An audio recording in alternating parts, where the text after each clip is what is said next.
আল্লাহ পাক পবিত্র কোরআনুল কারীমের মধ্যে সূরাতুল সূরাতুন নিসার ৩৬ নং আয়াতে আল্লাহ বলেন, ওয়া'বুদুল্লাহা ওয়া লা তুশরিকু বিহি শাইআ।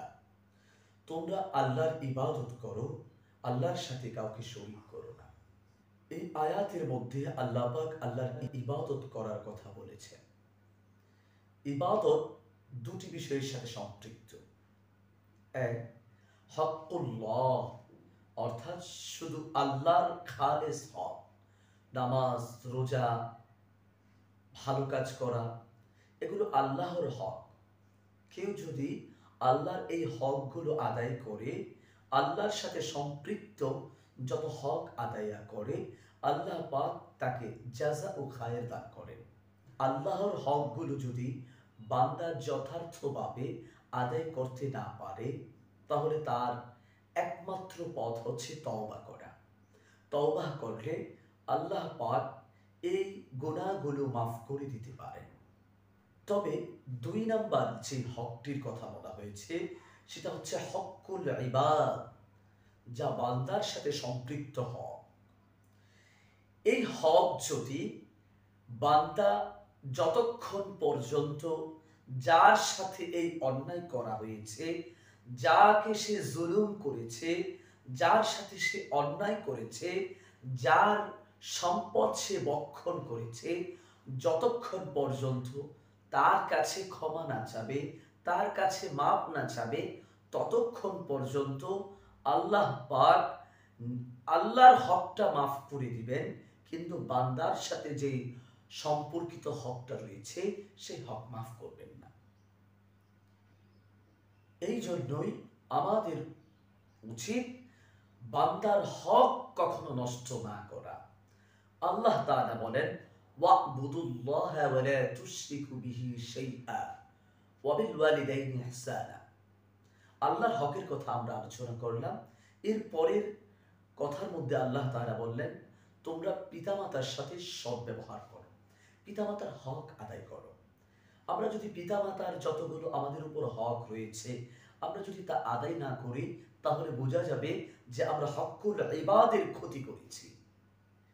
আমাদের পিতামাতাকে আমাদের খাবার দেওয়া, আমার পিতামাতার সাথে ভালো ব্যবহার করা, আমার পিতামাতাকে সম্মান দেখানো, আমার পিতামাতার সম্মান বুলন্দ করা, আমার পিতামাতার সাথে সৎ ব্যবহার করা, এগুলো যদি আমরা যথার্থভাবে আদায় না করি, তাহলে আমরা হক্কুল ইবাদের ক্ষতি করলাম।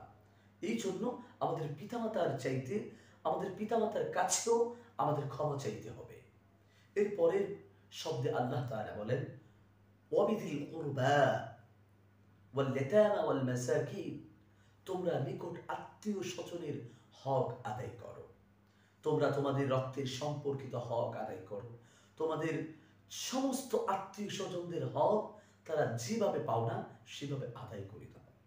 আজকালকে দেখা যায় যে আমাদের নামাজ, রোজা, হজ, যাকাত সব ঠিক আছে, কিন্তু বান্দার হকের বেলায় আমরা একেবারে গাফিল হয়ে যাই। বান্দার হকের বেলায় আমরা একেবারে অবুঝ হয়ে যাই। আমার বোন আমার থেকে সম্পদ পাবে, আমার ভাই একটা অসচ্ছল, তার টাকা পয়সার সেরকম নেই, তার ক্ষমতা সেরকম নেই, কিন্তু আমার ক্ষমতা আছে, আমার শক্তি আছে, আমার সামর্থ্য আছে। এই জন্য আমরা সেই দুর্বল ভাইটির হক আমরা বক্ষণ করে ফেলি, সেই বোনের হক আমরা দিতে চাই না। বোন বাবার সম্পত্তি নিবে, আল্লাহ যে বিধান দিয়েছেন সেই অনুযায়ী বোন তার সম্পত্তি নিয়ে যাবে, কিন্তু ভাই দখল করে বসে আছে, ভাই সেই সম্পত্তি দিতে চায় না। বোন বাড়িতে আসলে, সম্পদ চাইলে তার সাথে রাগারাগি, তার সাথে মারামারি, তার সাথে সম্পর্কহীনতার পরিচয় দেয়। তাহলে আমাদের এই নামাজ, রোজা, হজ, যাকাত আমাদের কোনোই উপকারে আসবে না। আল্লাহ পাক পবিত্র কুরআনুল কারীমের মধ্যে বলেন, ওয়ালা তাকুলু আমওয়ালাকুম বাইনাকুম বিল বাতিল ওয়া তুদলু বিহা ইলাল হুক্কামি লিতাকুলু ফারীকাম মিন আমওয়ালিন নাস বিল ইসমি ওয়া আনতুম তা'লামুন। আল্লাহ পাক পবিত্র কুরআনুল কারীমের মধ্যে বলেন, ওয়ালা তাকুলু আমওয়ালাকুম বাইনাকুম বিল বাতিল, তোমরা অপরের হক অন্যায়ভাবে ভক্ষণ করো না। وتدلوا بها إلى الحكام لتأكلوا فريقا من أموال الناس بالإثم وأنتم تعلمون। আর তোমরা জানো এই সম্পত্তি তোমার নয়, এই মামলায় তুমি জিততে পারবে না, এই জন্য তুমি মামলা মোকদ্দমা করো, তুমি বিচারকের কাছে সেই মামলা নিয়ে যাও এবং বিচারককে মোটা অঙ্কের ঘুষ দিয়ে দাও, যাতে করে তুমি অন্যায়ভাবে এই সম্পদ ভক্ষণ করতে পারো। তুমি জানো এটা অন্যায়, তারপরেও মানুষের সম্পদ ভক্ষণ করার জন্য তোমরা এই কাজগুলো করো, এই কাজগুলো করো না। আল্লাহ পাক সূরাতুন নিসা 10 নং আয়াতে আল্লাহ বলেন, ইন্নাল্লাযীনা ইয়াকুলুনা আমওয়ালাল ইয়াতামা, যারা নিশ্চয়ই যারা অন্যায়ভাবে ইতিমের সম্পদ ভক্ষণ করে, ফি বুতুনিহিম নার, তারা যেন এটা সম্পদ ভক্ষণ করলো না, এটা ভালো ভালো খাবার খেলো না, বরং এটা আগুনের টুকরা খেলো, এই আগুনের টুকরা তার পেটের ভিতরে নিল। আল্লাহ পাক পবিত্র কুরআনুল কারীমের মধ্যে বলেন, ইন্নামাল মুমিনুনা ইখওয়াতুন ফাসলিহু বাইনা আখওয়াইকুম, যে নিশ্চয়ই মুমিনরা পরস্পর ভাই ভাই, তোমরা তোমাদের নিজেদের মধ্যে সংশোধন করো, নিজেদের মধ্যে তোমরা সমাধান করে দাও। এই জন্য আমরা আমাদের ভাইয়ের হক যথার্থ আদায় করব, আমরা আমাদের বোনের হক যথার্থভাবে যতটুকু পাবে ততটুকু আদায় করে দিব। এমনকি আমাদের প্রতিবেশীর হক আমাদের যথার্থ আদায় করতে হবে, আমার কারণে যেন আমার কোনো প্রতিবেশী কষ্ট না পায়। রাসূলুল্লাহ সাল্লাল্লাহু আলাইহি ওয়াসাল্লাম বলেন, ওয়াল্লাহি লা ইউমিনু, ওয়াল্লাহি লা ইউমিনু, ওয়াল্লাহি লা ইউমিনু, আল্লাহর কসম সে মুমিন নয়, আল্লাহর কসম সে মুমিন নয়, আল্লাহর কসম সে মুমিন নয়। সাহাবায়ে কেরাম জিজ্ঞাসা করলেন, ওয়ামান ইয়া রাসূলুল্লাহ, কি সেই ব্যক্তি? রাসূলুল্লাহ সাল্লাল্লাহু আলাইহি ওয়াসাল্লাম বললেন, লা ইউমিনু জারুহু বাওয়াইকাহু, যার অনিষ্ট থেকে, যার কষ্ট থেকে তার প্রতিবেশী নিরাপদ নয়।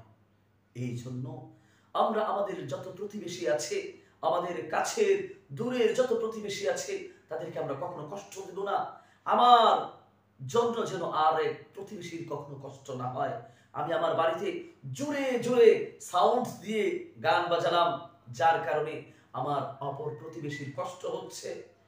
আমি আমার প্রতিবেশীর বাড়ির কাছে আমি ময়লা আবর্জনা স্তূপ জমিয়ে রাখলাম, আমার প্রতিবেশীর বাড়িতে যাওয়ার জন্য তার রাস্তাকে আমি সংকীর্ণ করে দিলাম, তার রাস্তা আমি দিলাম না, তাকে আমি কষ্ট দিলাম।